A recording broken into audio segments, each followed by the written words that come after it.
नमस्कार, आपके साथ मैं हूं रोहित पोखरियाल। आप देख रहे हैं भारत एक्सप्रेस। हमारे खास कार्यक्रम रामलीला मैदान तैयार, सीएम के नाम का इंतजार में आपका स्वागत है। दिल्ली में नई सरकार को लेकर बीजेपी में तैयारियां तेज है। ऐतिहासिक रामलीला मैदान में दिल्ली की नई बीजेपी सरकार के सीएम का शपथ ग्रहण समारोह होगा। सोर्सेस ये भी बताते हैं कि आने वाली 20 तारीख यानी 20 फरवरी गुरुवार को दोपहर 4:30 बजे से यह कार्यक्रम शुरू होगा। रामलीला मैदान में इसको लेकर तैयारियां तेज हैं। दिल्ली सरकार के शपथ ग्रहण और सरकार गठन को लेकर आज शाम इंपॉर्टेंट मीटिंग भी है। इस बैठक में विधायक दल की यह मीटिंग है। समय और तारीख तय हो सकती है शपथ ग्रहण समारोह की। इस बैठक में शपथ ग्रहण समारोह के इंचार्ज विनोद तावड़े और तरुण चुग मौजूद रहेंगे। इसके अलावा दिल्ली बीजेपी अध्यक्ष वीरेंद्र सचदेवा और दिल्ली बीजेपी संगठन के पदाधिकारी भी इस बैठक में शामिल होंगे। मीटिंग में दिल्ली में बीजेपी की बनने वाली नई सरकार के शपथ ग्रहण की तारीख, समय और जगह भी तय किया जाएगा। इसके अलावा शपथ ग्रहण की तैयारियां, सिटिंग अरेंजमेंट और गेस्ट लिस्ट को भी अंतिम स्वरूप दिया जाएगा।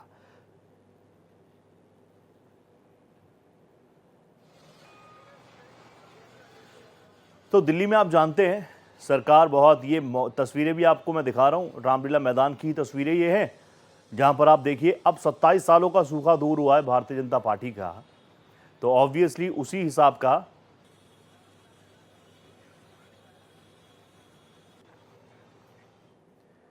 तो जो एक्सक्लूसिव तस्वीरें मैंने आपको दिखाई, ये तस्वीरें हैं रामलीला मैदान की। शपथ ग्रहण की तैयारियां तेज हैं। सोर्सेज बताते हैं कि 20 तारीख को शाम करीब 4 बजे ये शपथ ग्रहण समारोह आयोजित हो सकता है। बीजेपी के तमाम इंपॉर्टेंट फेसेस यहां पर हो सकते हैं।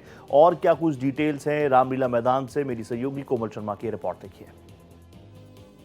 दिल्ली में सरकार का गठन कब होगा, इसके लिए अभी जो है जल्द ही इंतजार खत्म होने वाला है। हालांकि अभी विधायक दल की बैठक नहीं हुई है, विधायक दल का नेता नहीं चुना गया है, लेकिन उस पर भी जल्दी काम हो जाएगा। ये इसलिए हम कह रहे हैं क्योंकि जिस तरीके से शपथ ग्रहण समारोह की तैयारियां चल रही है दिल्ली के रामलीला मैदान में, आप देख सकते हैं कि किस तरीके से लगातार पानी का छिड़काव यहाँ पर किया जा रहा है इस रामलीला मैदान में, और किस तरीके से जो कुर्सियां, सोफे आ गए हैं, रेड कारपेट आ गए हैं। जिस तरीके से शपथ ग्रहण समारोह की तैयारियां चल रही है, ये माना जा रहा है कि 19 तारीख को विधायक दल की बैठक हो सकती है, जिसमें विधायक दल का नेता चुना जाएगा और उसके बाद पता चल जाएगा कि कौन होगा दिल्ली का मुख्यमंत्री। साथ ही 20 तारीख को शपथ ग्रहण समारोह की जो है वो खबर आ रही है, और ये शपथ ग्रहण समारोह 20 तारीख को यानी कि 20 फरवरी को 4:30 बजे के करीब हो सकता है।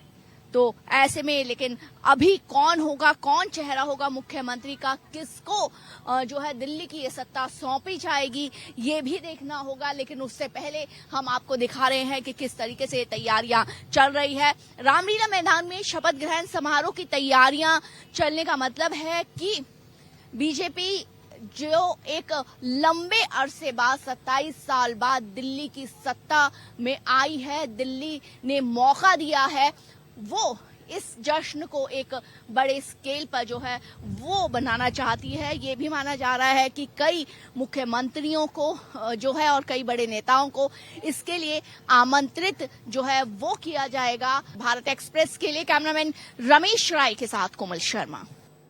27 सालों का सूखा खत्म किया है भारतीय जनता पार्टी ने। दिल्ली में जो रथ था, विजय रथ उनका था, जो बार बार स्पीड ब्रेकर पर रुक रहा था, आखिरकार उसने दिल्ली भी अब साथ लिया है। तो 27 सालों का सूखा दूर हुआ है। सेलिब्रेशन उसी स्तर का होगा। तस्वीरें लगातार मैं आपको दिखा भी रहा हूं। इसके साथ साथ ये रामलीला मैदान की सीधी तस्वीरें, मेरी सहयोगी कोमल शर्मा रामलीला मैदान से मेरे साथ लाइव भी जुड़ चुके हैं। इसके अलावा एक बहुत ही जबरदस्त strong panel, doctor Anshu Joshi, राजनीतिक विश्लेषक, जाना माना फेस, मेरे साथ इस वक्त जुड़ चुकी हैं। साथ ही राहुल लाल जी, राजनीतिक विश्लेषक, मेरे साथ एक बार फिर से थोड़े अंतराल बाद जुड़े हैं लेकिन जुड़ चुके हैं।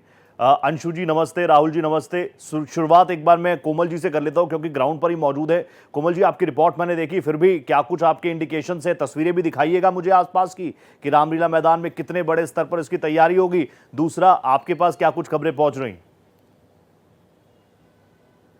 बिल्कुल सबसे पहले तो रोहित मैं दिखा देती हूँ रामलीला मैदान।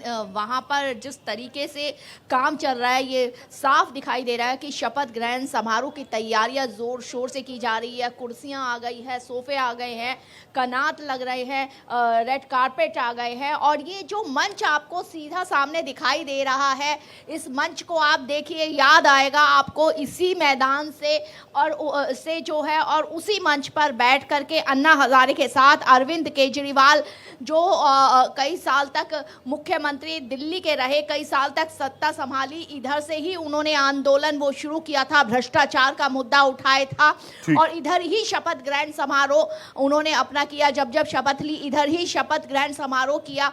लेकिन उन्हीं अरविंद केजरीवाल की जब सरकार डूबी तो भ्रष्टाचार का आरोप लग के ही डूबी और अब बीजेपी अब एक बार फिर से इस रामलीला मैदान बहुत बड़ा मैदान है, बहुत पुराना मैदान है, ऐतिहासिक मैदान है, कई चीजों का साक्षी हमारा ये रामलीला मैदान बना है। अंशु जी, मैं आपके पास आके एक बार फिर से आपका स्वागत कर रहा हूं भारत एक्सप्रेस के इस प्लेटफॉर्म पर। अंशु जी, 27 सालों बाद भारतीय जनता पार्टी की दिल्ली में वापसी, बार बार हर कोई कह रहा था मोदी लहर 2014, 2019, 24, लोकसभा में मोदी जी चाहिए, विधानसभा में फैक्टर्स बदल जाते थे, लेकिन इस बार भारतीय जनता पार्टी जिस चीज के साथ ग्राउंड पर उतरी, बम्पर मैंडेट मिला। आपके मन में क्या चल रहा है एक दिल्लीइट होने के नाते? चीफ मिनिस्टर किस तरीके का होना चाहिए, किस फॉर्मूले पर? आप तो हर एक सवाल मेरा पहले से जानती है, क्या कुछ मैं पूछ सकता हूं?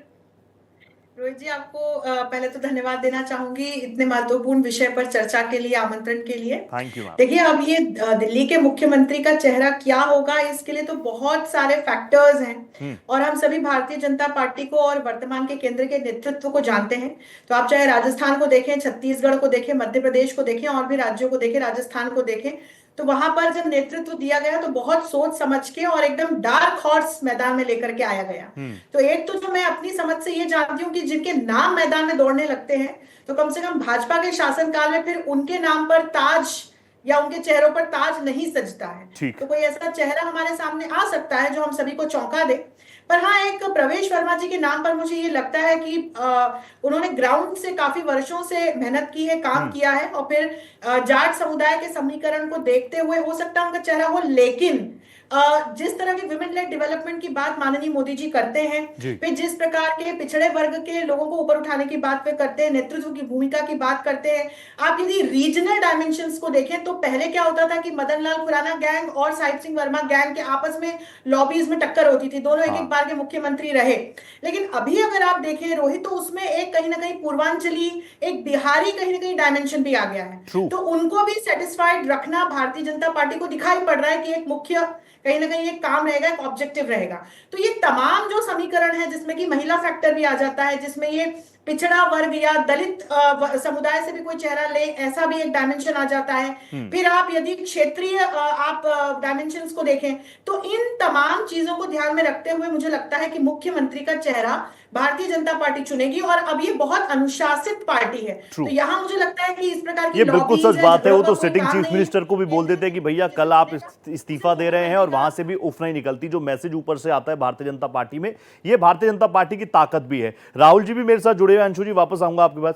राहुल भाई, बहुत दिनों बाद आपके दर्शन हुए भारत एक्सप्रेस के इस प्लेटफॉर्म पर, उसके लिए धन्यवाद। लेकिन मैं आपसे जानना चाहूंगा क्या कुछ रिएक्शंस आपके मन में आ रहे हैं? 27 सालों का सूखा साफ किया है भारतीय जनता पार्टी। भले ही 70 विधानसभा सीटें हो दिल्ली की, लेकिन दिल्ली है देश की राजधानी। तो यहां से जो तस्वीर निकालना चाहेगी या उकेरना चाहेगी भारतीय जनता पार्टी, वो कैनवस पर बहुत बड़ी होगी। और बार बार मैं कह रहा हूं, इंद्रप्रस्थ तो साथ लिया, अब पाटलिपुत्र की भी बारी है। यानी बीजेपी यहां से बिहार के लिए भी कुछ संदेश दे सकती है। उसी दिशा में अंशु जी भी कुछ कह रही थी। Rahul ji, your reaction sir.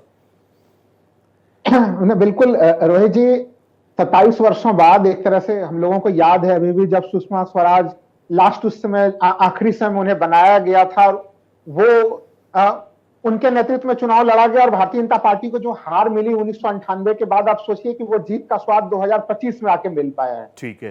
तो इस दृष्टि से दिल्ली बहुत ही एक कठिन स्थिति थी बीजेपी के लिए। और मैं इस बात से भी सहमत हूं कि बीजेपी के अगर पुराने राजनीति को भी रोहित जी आप देखिए तो दिल्ली बीजेपी बड़ा खेमे में बटी हुई होती थी हमेशा, चाहे शीला दीक्षित के समय में भी और शीला दीक्षित के बाद के समय में भी। क्योंकि हम लोगों ने देखा कि मोदी जी का फैक्टर पूरा जोर शोर से चलते हुए देखा, लेकिन दिल्ली में भारतीय जनता पार्टी को 3 सीटों पे 8 सीटों पे सिमटते हुए भी देखा हम लोगों ने। उस दौर से निकाल के इस दौर तक की यात्रा जो है वो एक कठिन यात्रा रही है। और जो आपने कहा कि भाई यहाँ से जो संदेश है, कुरुक्षेत्र से जो संदेश जाना है पाटलिपुत्र के लिए, हाँ तो देखिए मुझे लग रहा है इसमें 2-3 फैक्टर बड़े महत्वपूर्ण है जी। अगर एक तो देखिए पूर्वांचल का फैक्टर दिल्ली में ही, दिल्ली चुनाव में भी काफी ज्यादा महत्वपूर्ण होता है, उस दृष्टि से कोई निर्णय हो सकता है। बीजेपी के ऊपर एक बड़ा सा दबाव भी है रोहित जी, कि उनके पास अभी इतने सारे राज्यों में उनकी सरकारें हैं, लेकिन एक भी दलित चेहरा उनके पास नहीं है। ठीक है। ऐसे स्थिति में कोई अगर दलित मुख्यमंत्री बन जाए तो वो आश्चर्य की बात नहीं है।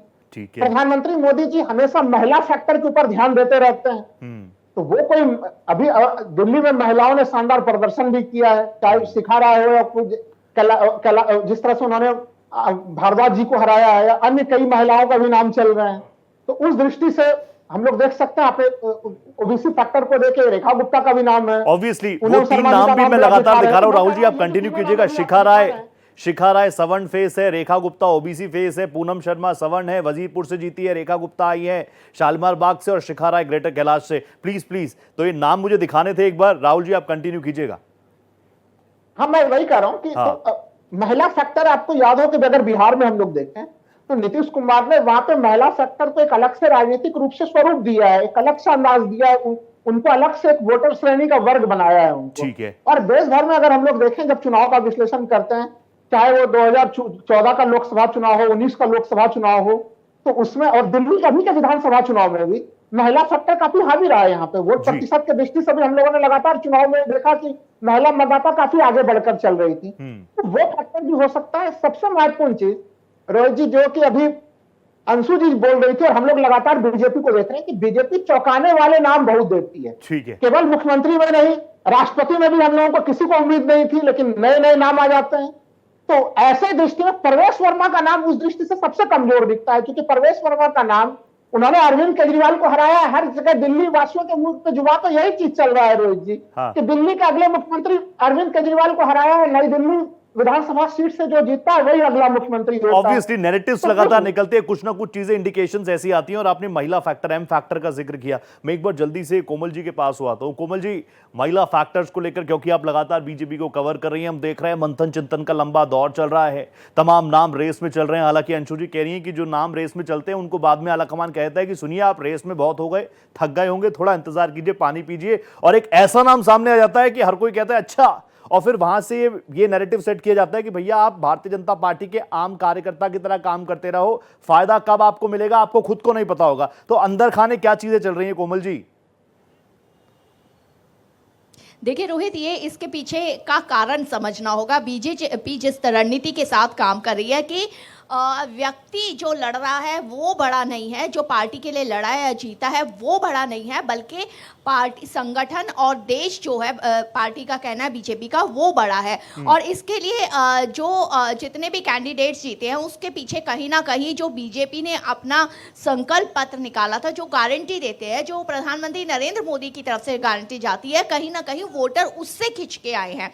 तो इसलिए यहाँ पर ये सोचना कि हम जीते हैं इतने बड़े कैंडिडेट के सामने, यहाँ पर ये बेकार हो जाता है। पिछले एग्जाम्पल सारे देख रहे हैं अब, लेकिन यहाँ पर जो कयास लगाए जा रहे हैं कि महिला चेहरा आ सकता है या वो अनुभवी चेहरा आ सकता है, युवा चेहरा आ सकता है, ये अभी तक कयास है। और कई ये भी बीच में खबर आई, कई विधायक जो हैं अपनी सिफारिश लगाने भी गए थे जो राष्ट्रीय अध्यक्ष के पास, लेकिन सिफारिशें भी कई बार या कितनी बड़ी आपने जीत की हो वो भी यहाँ पर बेमानी साबित हो जाती है, जब बीजेपी में आला कमान जो है उनकी अलग रणनीति बनती है। रणनीति बनती है कि अभी जो है किस चेहरे को उस पे बैठाया जाए जिससे और जगह जो और राज्य है सीट पर सिर्फ एक चेहरे को नहीं बिठाना। कोमल जी आप यहाँ पर मौजूद हैं, अंशु जी हैं मेरे साथ, राहुल लाल जी हैं मेरे मित्र हैं, परम मित्र हैं, आप लोग हैं साथ में। ना सिर्फ सीट पर किसी को बिठाना है बल्कि कई समीकरणों को भी बिठाना है।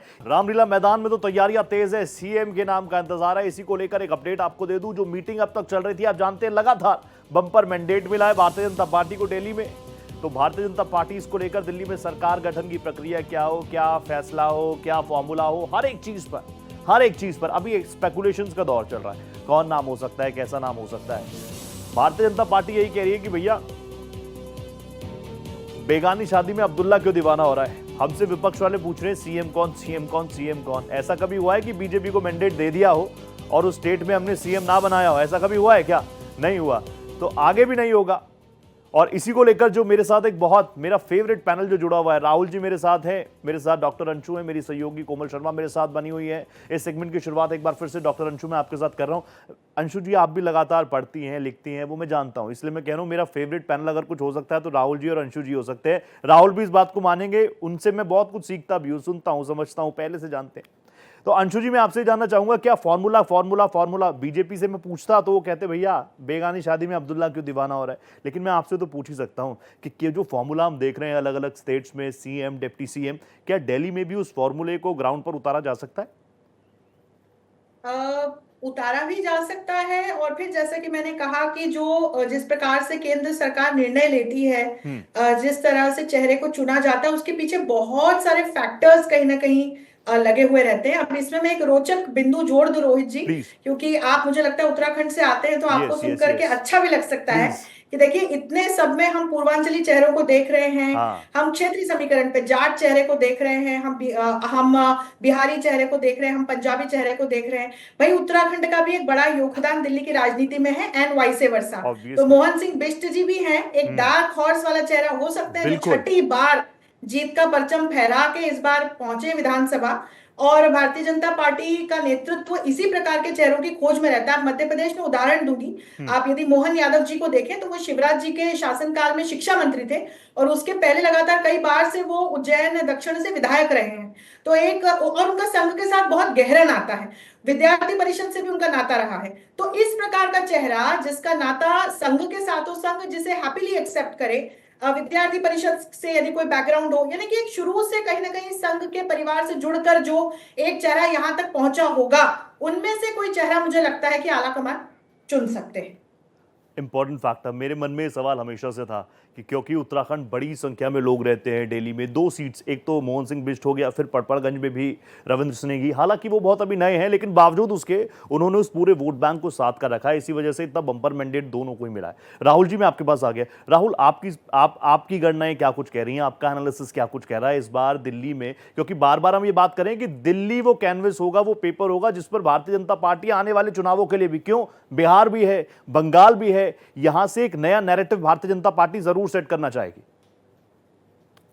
देखिए, सबसे पहले तो मैं ये कहना चाहूंगा कि मोहन सिंह बिष्ट का नाम भी मुख्य सूची में ही चल रहा है, मीडिया के दायरे में सब जगह वो नाम भी चर्चा में लगातार बने हुए हैं, क्योंकि 6 बार से लगातार कोई जीत रहा चर्चा में, स्वाभाविक है कि वो होंगे। नेगी साहब का नाम भी जिसका आपने लिया रोहित जी, अब उनकी उपलब्धि भी काफी बड़ी है। वहां से सोचे कि मनीष सिसोदिया को छोड़ के भागना पड़ा और अवध ओझा को लाया गया, फिर भी जो है कि हार का सामना करना पड़ा। तो इसलिए चर्चा के नाम में उनका भी नाम जो है कि लगातार जारी है। लेकिन जो सबसे बड़ा सवाल है कि भारतीय जनता पार्टी क्या क्या चीज देखेगी। आपको याद हो कि जो अभी हम लोग चर्चा कर रहे हैं कि राजस्थान, मध्य प्रदेश और छत्तीसगढ़ में अचानक से जो मुख्यमंत्री बनाए गए वहां पे, तो हम लोगों ने देखा कि राजस्थान में एक तरफ जो है कि ब्राह्मण चेहरा दिया गया, तो मध्य प्रदेश में जो है एक यादव चेहरा दिया गया, छत्तीसगढ़ में जो है वो आदिवासी चेहरा प्रदान किया गया। तो एक चेहरे के साथ साथ एक जो उसका राष्ट्रव्यापी क्या प्रभाव हो सकता है, अलग अलग समूहों को प्रतिनिधित्व देने की स्थिति प्रादेशिक तौर पर, वो चीजें दिल्ली से भी दिखेंगी यहाँ पे। तो इसलिए नाम जो नया नाम काफी ज्यादा संभावित तो है ही रोहित जी की, कोई नया नाम हम लोगों को दिखेगा, और जो नया नाम दिखेगा उसके पीछे कई तरह के उसके क्षेत्रीय प्रतिनिधित्व, उसके जातीय प्रतिनिधित्व, उसका धार्मिक प्रतिनिधित्व, वो सारे समीकरणों को भी साधने का प्रयास होगा। बिल्कुल। तो इसलिए दिल्ली के वो नाम, देखिए समय क्यों ज्यादा लगा है, 8 फरवरी को परिणाम आ चुके हैं। हाँ। आज भी अगर देखिए शपथ ग्रहण का समारोह 20 फरवरी को रखा गया है, तो भारतीय जनता पार्टी कहीं कहीं बहुत जो मंथन करना चाह रही है आगे के जो 2 चुनाव है। देखिए, एक तो बिहार का, पश्चिम बंगाल का चुनाव हम लोगों ने देखा है, 2021 का चुनाव रोहित जी आप भी काफी सुपर एक्टिव थे उस चुनाव में। तो पश्चिम बंगाल के चुनाव में कितनी ज्यादा बीजेपी ने ताकत झोंकी थी वहां बहुत। तो उस स्थिति में अगर 2021 में ताकत झोंकी, तो क्या अब अगला चुनाव में बीजेपी हार मान लेगी? और वहां पे ममता बनर्जी को हराना आसान काम नहीं है। तो संकेत यहाँ पे बिल्कुल वैसे होंगे कि बिहार के चुनाव में भी लाभ हो, पश्चिम बंगाल के चुनाव में भी लाभ हो। इसलिए इसमें तमाम समीकरण, और मैं अभी भी इसमें दलित फैक्टर, महिला फैक्टर, तमाम जो दूसरे फैक्टर हैं, उससे मैं कहीं से भी खारिज नहीं कर रहा हूं, वो True. काफी बलवती होकर ये सारे फैक्टर उभर रहे हैं। ये सारे फैक्टर्स बहुत महत्वपूर्ण भी है। मैं आखिरी सेगमेंट में आ गया। कोमल जी, मैं आपके पास आना चाहता हूं। जब 2014 में प्रधानमंत्री नरेंद्र मोदी का नाम आया, फेसेस आए, मीडिया, सोशल मीडिया का भी वो उस वक्त बिल्कुल बूम था, तो हम गुजरात मॉडल सुनते थे।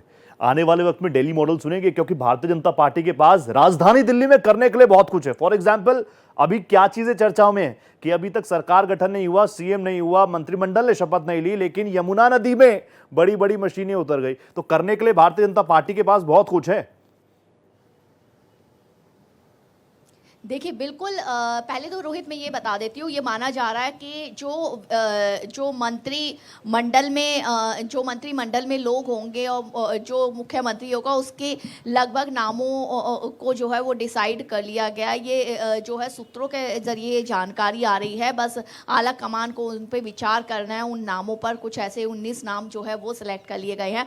अब आपके दूसरी बात पे आती हूँ कि ये बिल्कुल दिल्ली मॉडल बीजेपी जो है उसके लिए प्रयास करेगी। वो इसलिए प्रयास करेगी क्योंकि देखिए, जिस तरीके से लगातार अरविंद केजरीवाल दिल्ली को लेकर के बात करते रहे और हमेशा कहते रहे कि केंद्र से सहयोग नहीं मिल रहा और यमुना की सफाई के दावे करते रहे अब होगा, लेकिन वो ये नहीं कर पाए। यानी कि जो वादे किया आपने वो ऐसे के ऐसे ही धरे रह गए। ऐसे में बीजेपी ने कहा कि डबल इंजन की सरकार अगर आएगी तो दिल्ली की शक्लो सूरत जो है वो बदल जाएगी। पूरी तरीके से। और आम आदमी पार्टी ने एक पिच सेट की हुई थी, अब उस पर आकर भारतीय जनता पार्टी हर बॉल पर सिक्स मारती है, बाउंड्री मारती है, क्या मारती है, इसके लिए थोड़ा इंतजार करना होगा। Thank you so much Komal ji, आप जुड़ी मेरे साथ। बहुत धन्यवाद डॉक्टर अंशु, बहुत धन्यवाद राहुल जी। आप जैसे फेसेस आते हैं तो मेरे जैसे और हमारे दर्शकों के लिए बहुत आसान हो जाता है कई महत्वपूर्ण टेक्निकल पॉइंट्स को समझने के लिए। थैंक यू सो मच, आप जुड़े मेरे साथ, बहुत धन्यवाद।